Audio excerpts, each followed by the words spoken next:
April 11th, 1241. The Danube River Valley. Dawn breaks over Hungary, and 40,000 Hungarian knights, the finest heavy cavalry in Europe, stand in perfect formation. King Bela IV watches from his command post. His army is massive, armored, disciplined, the pride of Christendom. Across the Sojo River, maybe 20,000 Mongol horsemen sit on their small ponies, outnumbered, outweighed, out-armored. You know what happens next, right? Wrong. By sunset, the Hungarian army won't just be defeated, it'll be erased, annihilated. Tens of thousands of armored knights dead, the flower of Hungarian nobility gone, an entire kingdom's military power shattered in a single afternoon. How? The Mongols didn't charge. They didn't meet steel with steel. They didn't play the enemy's game. They did something else, something that seemed impossible, something that turned every advantage the Hungarians had into a death sentence. Here's what you think you know about medieval warfare. Big armies win, heavy armor wins, knights on horseback smash through lighter cavalry. Discipline bats chaos. Numbers matter. The Mongols looked at all of that and said, "Perfect, now we know exactly how to kill you." This isn't a story about barbarian hordes overwhelming civilization. That's the lie history told for centuries. This is about something far more terrifying, precision. Because here's what nobody tells you about the Mongol war machine. They were outnumbered constantly. Their population was tiny compared to the empires they destroyed. Every single trained horseman was precious, irreplaceable. They couldn't afford to throw bodies at problems, so they didn't. They built a system, a weapon, a method of killing that worked best when you couldn't see it coming, when it hit you from the side, from behind, from everywhere, except where you expected. Want to know the real question? Why didn't the Mongols just charge at Mohi? They had cavalry, they had speed. Why not just attack?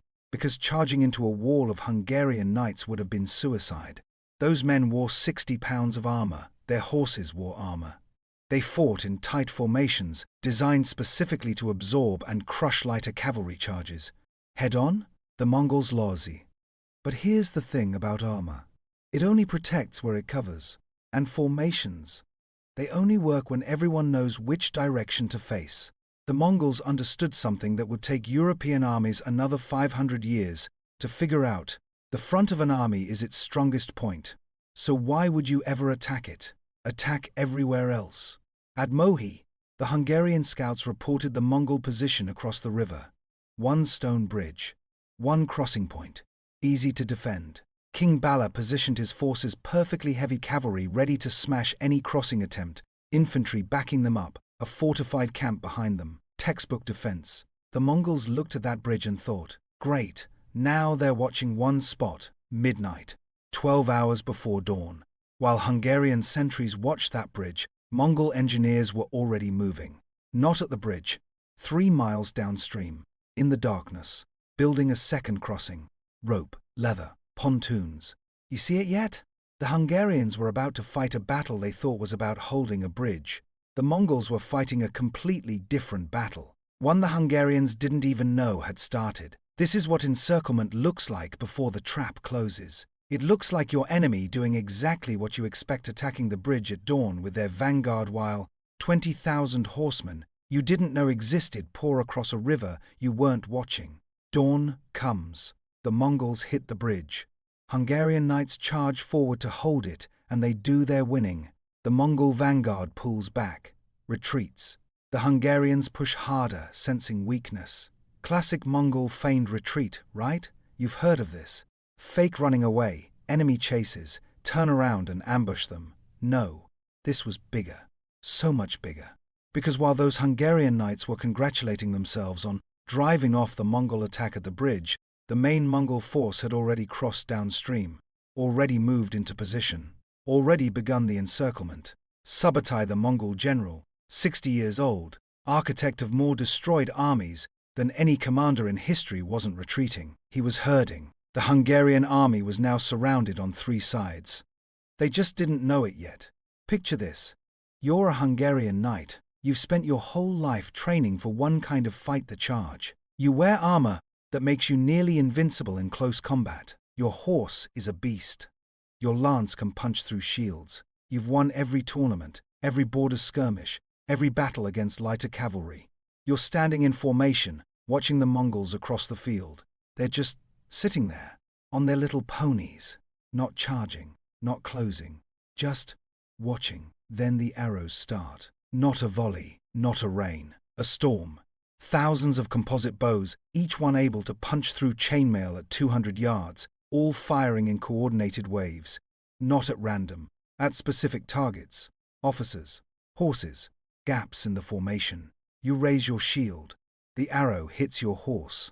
It screams, rears, throws you. Your armor, your beautiful, expensive, protective armor now weighs you down. You try to stand. Another arrow hits your shoulder joint, right where the plates meet. You look around for your unit. They're scattering, some trying to charge the Mongol archers. But the Mongols just marve. Their horses are faster. They stay exactly out of range. Still shooting. Always shooting. Your commander screams to hold formation. Face which direction. The arrows are coming from the left. No, now the right.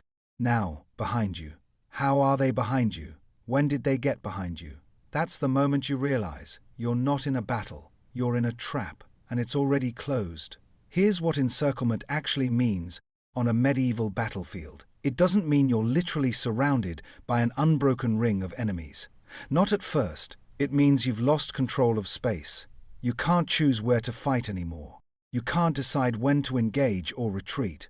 Every direction you turn, there's a threat. Every decision is reactive. The Mongols are forcing you to play their game now. And their game? It's murder. At Mohi, the Hungarian knights tried to do what they'd been trained to do. Form up, charge, break the enemy. But charge where? The Mongol forces were in 4 separate groups now: vanguard at the bridge, main force to the north, flanking units east and west. Not close enough to hit directly, but close enough that arrows reached the Hungarian center from multiple angles. King Bela's commanders screamed orders. Face north. No, face east. Reform the line. But medieval armies don't have radios. Don't have instant communication. Orders pass by runner, by trumpet, by messenger on horseback. And when arrows are falling and men are dying and nobody knows which threat is primary, orders don't matter anymore.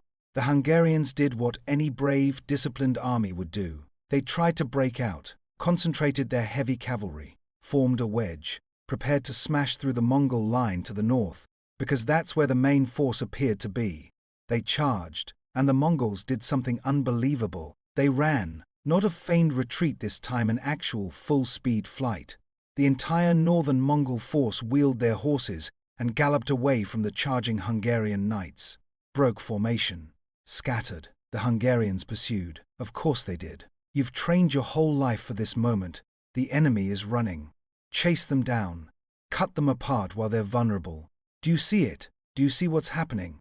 Every step the Hungarian cavalry takes north, they're stretching away from their infantry, from their camp, from their defensive position. The formation that was compact and mutually supporting is now a long column of knights chasing a fleeing enemy.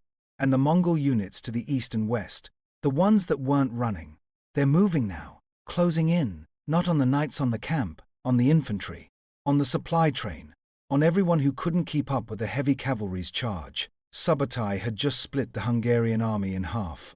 The knights were miles away, chasing ghosts. The rest of the army was about to die. Here's what you need to understand about the Mongol weapons system. It wasn't about bravery or ferocity or bloodlust. It was about math, physics, creating conditions where their advantages, mobility, archery, coordination became absolutely lethal, while the enemy's advantages became irrelevant. Heavy armor, useless when arrows hit from the side and rear. Tight formations, a liability when you can't maintain them across broken ground. Discipline, meaningless when you're surrounded and every order contradicts the last one. The Mongols had turned the Hungarian strengths into weaknesses, and they'd done it without ever meeting them face to face. Back at the camp, the Hungarian infantry saw the Mongol wings closing in. They formed shield walls, planted their spears, prepared to hold. The Mongols didn't charge the shield wall. Why would they? They had arrows, thousands and thousands of arrows, composite bows that could shoot farther, faster, and harder than anything the Hungarians had. And time. All the time in the world.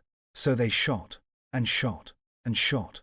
Medieval shields block arrows from the front. But when you're being hit from 3 sides simultaneously, someone's unprotected, someone's angle is wrong, someone dies, then another, then another. The Hungarian infantry couldn't advance, the Mongol cavalry would just ride away.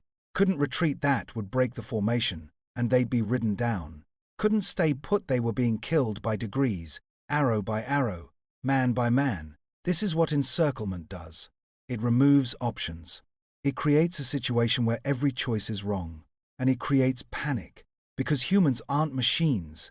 When you're standing in formation watching your friends die, when arrows are hitting from directions you can't even see, when your commanders are shouting contradictory orders, when you realize nobody's coming to save you, you break. Not because you're a coward, because you're human.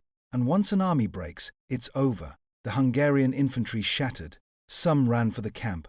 Some tried to reach the river. Some just threw down their weapons and begged for mercy. The Mongol cavalry moved in, then not to fight, but to finish. Sabers and lances against running, unarmored, terrified men. It wasn't a battle anymore. It was a slaughter. But the heavy cavalry, the knights who chased the Mongol vanguard north, they were still out there, still intact, still dangerous. Subutai hadn't forgotten about them. Remember, the Mongol northern force hadn't actually retreated. They'd led the Hungarian knights on a chase, staying just out of reach, drawing them farther and farther from the main battle. Then, at a predetermined signal, probably a banner, maybe a horn call, they stopped running. The Hungarian knights saw them stop, saw them turn, thought, finally, now we fight. They were right, but not the fight they expected, because while they'd been chasing, the Mongol wings that had destroyed the camp were already moving, circling, coming up behind the knights. The fleeing vanguard in front of them wasn't running anymore. They were the anvil. The knights were about to become the hammer. Except they were the ones getting hit. The Mongol forces closed from 3 sides, not in a wild rush, in coordinated waves. Front, flank, rear. The Hungarian knights tried to wheel around, tried to face multiple threats, and their formation, that beautiful, disciplined formation, fell apart. Armored knights collided with each other. Horses panicked. Gaps opened in the line, and into those gaps poured arrows. Then light cavalry with sabers. Then the Mongol heavy cavalry. Yes, they had heavy cavalry too, kept in reserve for exactly this moment, smashing into the disorganized Hungarian knights. Medieval plate armor is incredible protection in a face-to-face fight. But when you're on the ground because your horse took 3 arrows, when you're trying to stand in 60 pounds of steel while Mongol horsemen circle you like wolves, when your visor is down and you can't see the saber coming at your neck joint, it becomes a coffin. The Hungarian knights, the finest heavy cavalry in Europe, died in the grass, not in glorious charges, not in heroic last stands. They died confused, surrounded, cut apart by an enemy that refused to fight them on their terms. King Bala IV survived, barely. He ran, abandoned his army, and fled west with a handful of survivors.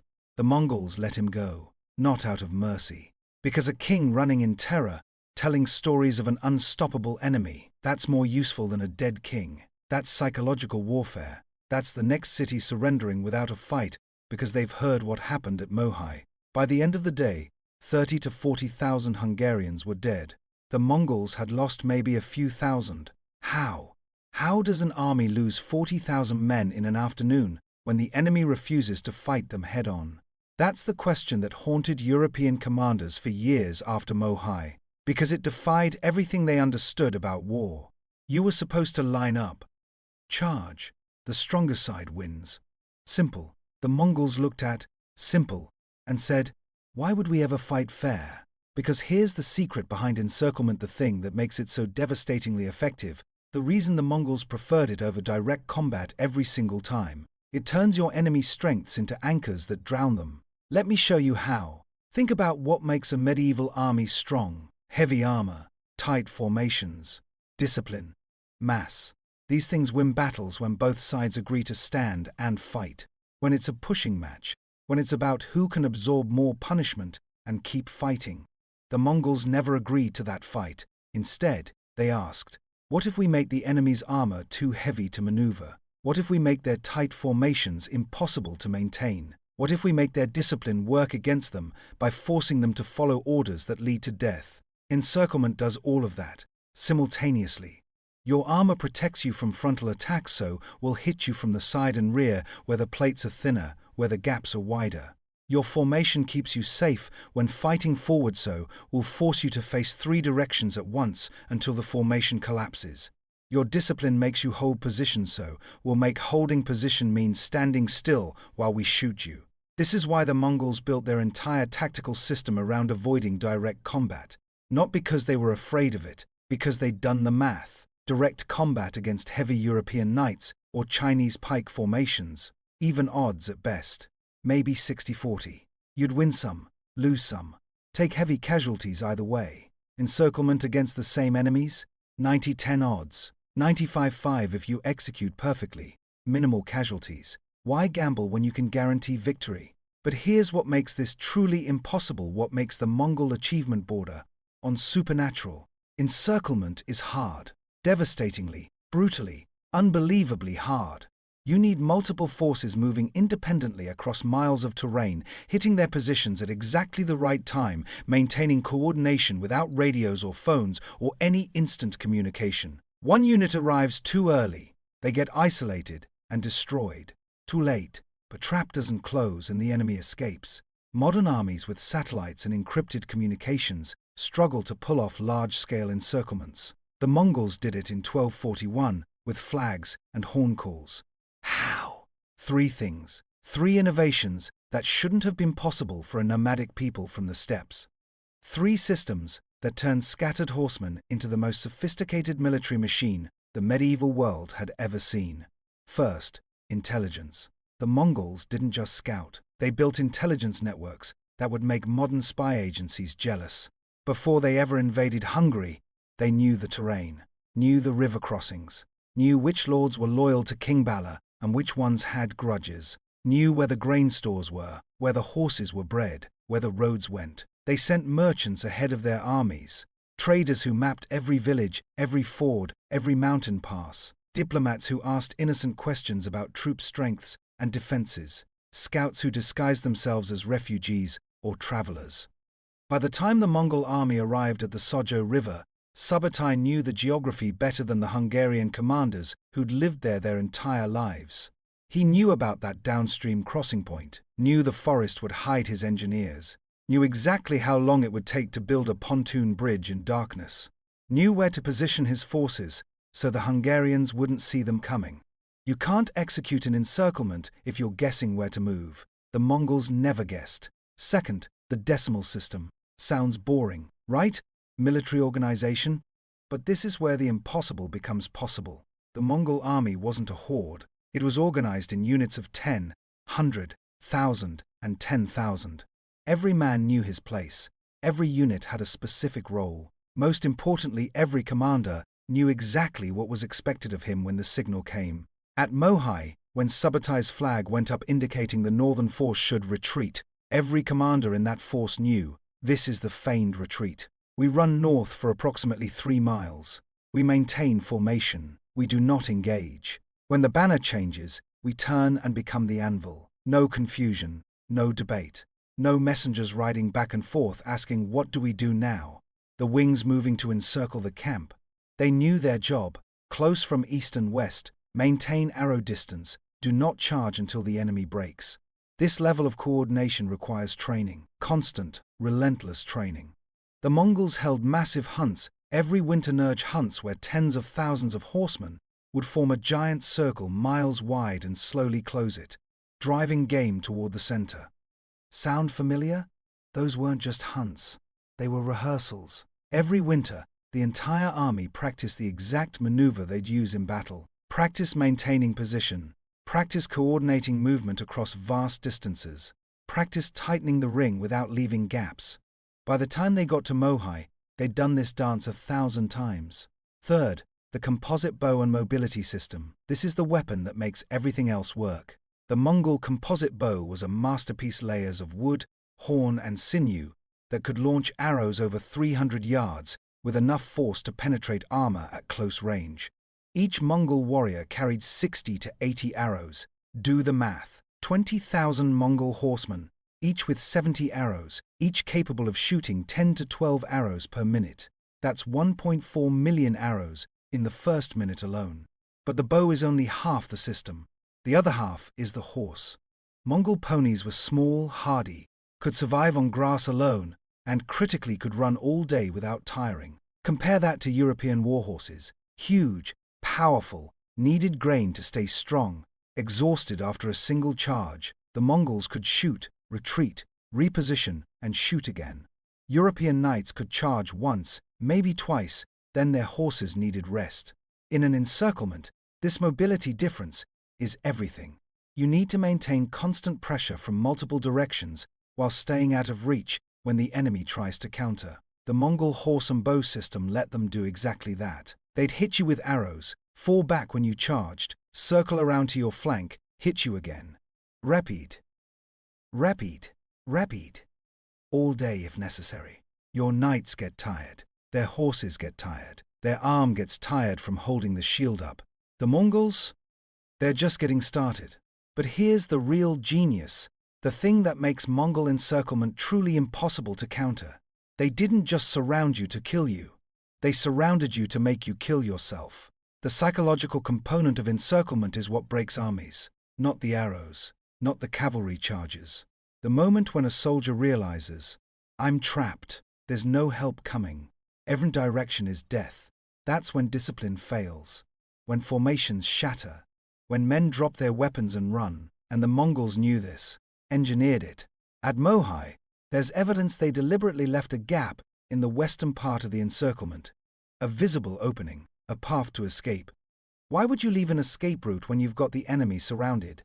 Because a trapped army fights to the death. Desperate men are dangerous. But an army that sees an escape route, they run, they abandon formation to save themselves. They turn an organized defensive force into a scattered mob of individuals. And scattered individuals are easy to hunt down. The Hungarian survivors who ran through that western gap. The Mongol cavalry pursued them for days, ran them down in small groups on open ground, where armor was a burden and exhaustion made fighting back impossible. Some reports say the Mongols chased fleeing Hungarians for over 60 miles. 60 miles of murder. This wasn't cruelty, it was doctrine. Destroy the army completely. Leave no organized force that could regroup and counterattack. Make the defeat so total, so catastrophic, that the next city hears the stories and surrenders without a fight. Encirclement wasn't just a tactic for the Mongols. It was a weapon of terror. April 12, 1241, the day after Mohi. The Hungarian plain is covered in bodies, tens of thousands of armored knights dead in the grass. The cream of European nobility erased in an afternoon. And the Mongol army, they're already moving, already hunting, already preparing for the next target. This is what total victory looks like. But here's the question nobody asks. Why were the Mongols so obsessed with total victory? Why not just win the battle and accept surrender? Why chase fleeing enemies for 60 miles? Why turn every engagement into complete annihilation? Because for the Mongols, winning the battle was never the goal. Destroying the army was the goal. Let me explain the difference. In European warfare, you fought a battle to achieve a political objective, force the enemy to negotiate, capture territory, claim a throne. Once you'd won the field, you'd accept surrender, take hostages, negotiate terms. The Mongols looked at that system and said, why let them rebuild? Their strategic doctrine was surgical. Remove the enemy's military power completely. Once the army is destroyed, truly destroyed, scattered, unable to reform, everything else falls apart. Cities can't resist without troops to defend them. Lords can't rebel without soldiers. The entire political structure collapses. Encirclement was the perfect tool for this strategy. Because encirclement doesn't just defeat an army, it eliminates it. Think about a normal medieval battle. Even in defeat, a substantial portion of the losing army escapes. They retreat in formation, fall back to fortified positions, regroup behind walls. The losing side might lose 20–30% of their forces. Bad, but survivable, rebuildable. At Mohi, the Hungarians lost 90%. 90%. That's not a defeat, that's extinction. And the Mongols achieved this kill rate consistently. Not just at Mohi. At the Kalka River, in 1223 80% casualties. At Liegnitz, in 1241 complete destruction of the Polish-German force. At the Battle of the Sit River, against the Russians' annihilation. How? How do you consistently achieve casualty rates that shouldn't be possible? Encirclement. Every single time. Because here's what happens in the final phase of a Mongol encirclement, the phase that turns a military defeat into an apocalypse. The ring tightens, the psychology breaks, and the pursuit begins. At Mohi, once the Hungarian formations collapsed, once men started running for that western gap, the Mongols didn't just chase them randomly. They organized, designated pursuit forces, fresh cavalry, horses that hadn't been exhausted in the main battle to hunt down the fleeing survivors. These weren't cleanup crews. They were execution squads. And they were terrifyingly effective. Mongol horses could maintain a steady pace for hours. The fleeing Hungarians, exhausted, panicked, many on foot after their horses died, couldn't. The Mongols would catch small groups, surround them, finish them, move to the next group, repeat. For miles. For days. Some Hungarian nobles tried to make stands. Gathered survivors formed defensive positions in villages or forests. The Mongol pursuit forces would just wait, pin them down, send for reinforcements. Then, overwhelm them with the same encirclement tactics that destroyed the main army. There was no escape, no mercy, no quarter. This is the part that terrified medieval Europe more than anything else. The completeness of Mongol victories. Other armies would defeat you and accept your surrender. The Mongols would defeat you and erase you. But, and this is crucial, this brutality wasn't about savagery. It was about efficiency. Every enemy soldier who escapes is a future problem. He'll train new recruits. He'll remember your tactics. He'll form the core of a rebuilt army. From the Mongol perspective, letting him go is strategically insane. Better to spend 3 days hunting down survivors than spend 3 years fighting the same army again. This is why they preferred encirclement. It's the only tactic that reliably produces this level of destruction. Frontal battles, even victories, let too many enemies escape. Encirclement traps them all. Now here's where it gets truly impossible, where the Mongol achievement defies belief. They did this while outnumbered. At Mohi, the numbers are debated, but most historians agree, roughly 20 to 30,000 Mongols versus 40 to 50,000 Hungarians. The Mongols were the smaller force. They encircled and destroyed an army nearly twice their size. How is that possible? How do you surround a larger force? Basic geometry says you can't. There's not enough of you to form a ring around more of them. The Mongols did it anyway. The secret? They didn't need to surround the entire Hungarian army with a solid wall of men. They just needed to threaten from enough directions that the Hungarians couldn't maintain cohesion. At Mohi, the Mongol forces were in 4 main groups. It's 6,000 at the bridge, 12,000 in the main northern force, and 2 groups of 6,000 each on the wings. Those wing forces didn't form a complete circle around the Hungarian camp. They positioned themselves on the flanks and used arrow fire to create psychological encirclement. You don't need 1,000 men on every side if 100 men with bows can threaten enough space to prevent escape. This is the efficiency of the Mongol system. Small, mobile units creating the effect of encirclement through positioning and firepower rather than raw numbers. But it required perfect execution. One mistake, one unit arriving late, one commander misreading the signal, one gap too large and the Hungarians could have broken through, could have turned the tables, could have surrounded the Mongol units and destroyed them in detail. At Mohi, there were no mistakes. In fact, across decades of Mongol campaigns, there were almost no mistakes.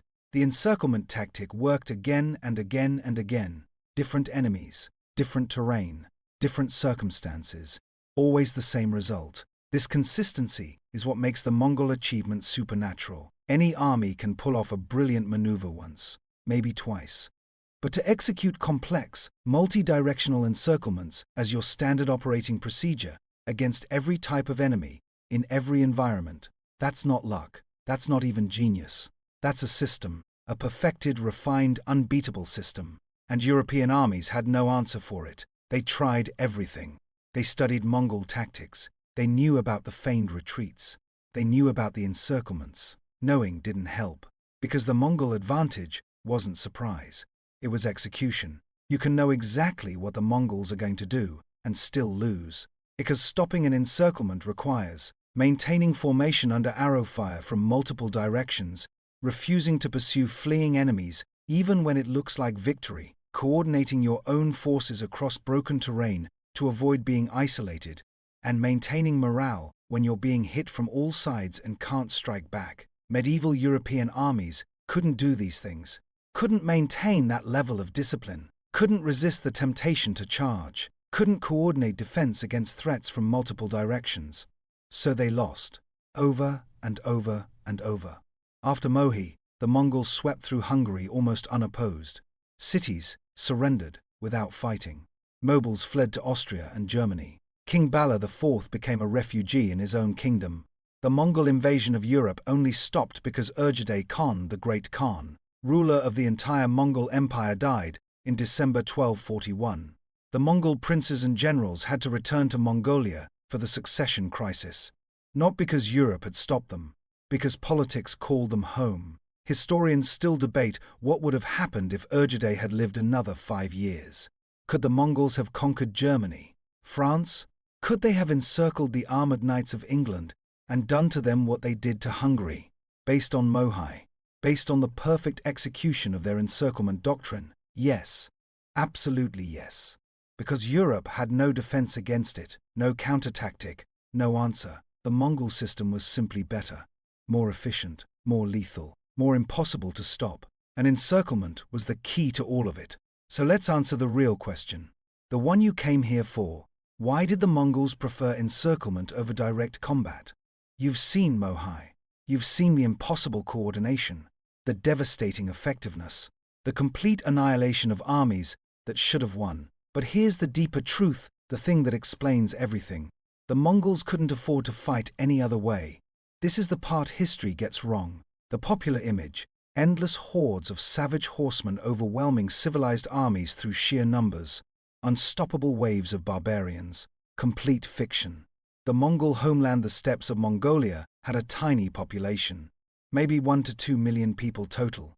Compare that to China, over 100 million, the Middle East, tens of millions, Europe, 70 million plus. The Mongols were always outnumbered, massively, impossibly outnumbered, and trained steppe cavalry, even more precious. It takes years to create a warrior who can shoot accurately from horseback, maintain formation during complex maneuvers, survive on campaign in hostile territory. These men weren't disposable. They were irreplaceable. So the Mongols built a system that protected their most valuable resource, their warriors, while maximizing enemy casualties. That system was encirclement. Direct combat, even when you win, costs you men. Knights crash into your line, they kill people before they die. Infantry form shield walls, they grind down your forces. Even victory means casualties.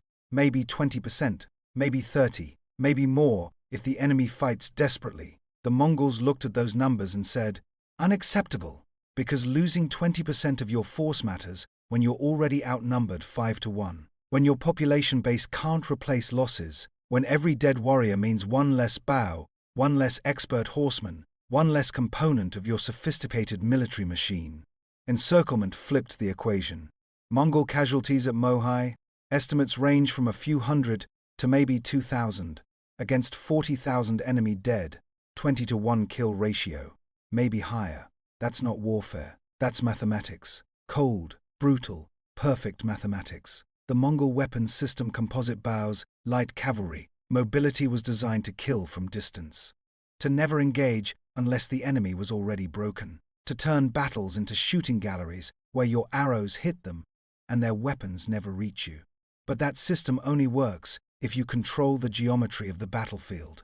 If the enemy can choose when and where to engage, they'll eventually corner you, force you into close combat, and close combat against armored knights or massed infantry.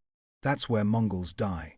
Encirclement solves this. When you surround the enemy, you choose the range, you choose the angle of attack, you choose when or if to, close to melee range.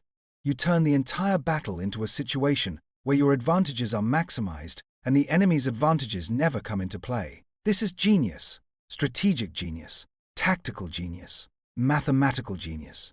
But here's what makes it truly impossible, what elevates the Mongol achievement beyond mere military excellence.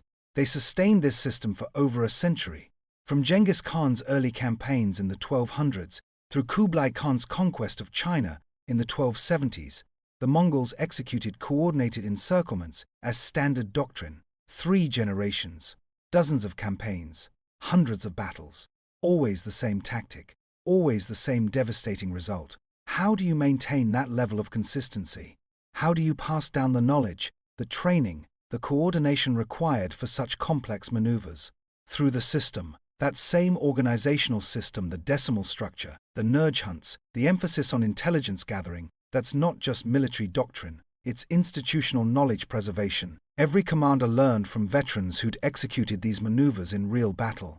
Every warrior trained in hunts that simulated the exact tactics they'd use in war. Every generation passed down refinements and innovations to the next. The Mongol military wasn't an army. It was a learning organization, a continuously improving system that got better with each campaign. By 1241, by the time of Mohi, the encirclement doctrine had been perfected through decades of real-world testing. The Mongols knew exactly how far their arrows could reach, exactly how fast their horses could move, exactly how much psychological pressure would break an enemy formation, exactly when to tighten the ring and when to leave an escape route. They'd turned warfare into science, and European armies were still treating it like art, like individual heroism and courage, and noble charges could overcome systematic, mathematical destruction. They were wrong. At Mohi, Hungarian knights were some of the finest warriors in the world, brave, skilled, well-equipped. They fought with incredible courage, charged into impossible situations, died heroically. And it didn't matter, because courage doesn't beat geometry, bravery doesn't beat coordination, individual skill doesn't beat systematic excellence. The Mongols had built something no medieval army had ever seen, a military system that removed chance from warfare, that turned battles into predictable outcomes, that made victory not a matter of luck or heroism but of proper execution. Encirclement was the ultimate expression of this philosophy. It's a tactic that, when done right, can't be beaten. The only counter is, don't let them encircle you. Maintain awareness. Refuse to be drawn out of position. Keep your forces concentrated and mutually supporting. But doing that requires discipline the medieval world couldn't match. Requires resisting every instinct. Don't chase fleeing enemies. Don't spread out to cover threats. Don't break formation to protect your flanks. Just stand there while arrows hit you from multiple directions and trust that staying together is better than trying to fight back. No medieval army could do that. The Mongols knew it, counted on it. They'd studied human psychology as carefully as they'd studied tactics, knew that armies panic when surrounded, knew that commanders make mistakes under pressure, knew that disciplined formations break down when nobody knows which way to face, and they exploited it, ruthlessly, perfectly. This is why encirclement was their preferred tactic, not just because it worked, because it was the only tactic that let them conquer the world with the forces they had. The Mongol Empire, at its height, was the largest contiguous land empire in human history, stretched from Korea to Hungary, from Siberia to India. 100 million people conquered by an army that never numbered more than 150,000 warriors. Impossible odds, impossible achievement, made possible by refusing to fight fair, by building a system that turned every battle into a predetermined outcome, by perfecting the one tactic encirclement that let a smaller force consistently annihilate a larger one. At Mohi, 40,000 Hungarians learned this lesson. Most of them didn't survive to share it. The ones who did, they told stories of an enemy that attacked from everywhere and nowhere, that moved faster than seemed possible, that coordinated across miles of terrain without apparent communication, that destroyed armies not through strength but through some supernatural tactical brilliance. They were right. It was supernatural. It was impossible. The Mongols did it anyway, because they had no choice. They were outnumbered from the start. They couldn't afford to lose, couldn't afford to fight fair, couldn't afford to meet enemies on equal terms. So they changed the terms, built a system that made equal combat irrelevant, turned warfare into a science where the smaller force would win every single time if they executed properly. And they executed perfectly, for a century, across continents, against every enemy, in every environment. That's not luck. That's not even genius. That's impossible. That's the Mongols. April 11th, 1241. The Battle of Mohai. The day an impossible system proved itself against impossible odds, and won. The day encirclement destroyed the finest heavy cavalry in Europe. The day the world learned, the Mongols don't fight battles, they solve them. And the solution is always the same: surround, devastate, annihilate. Perfect.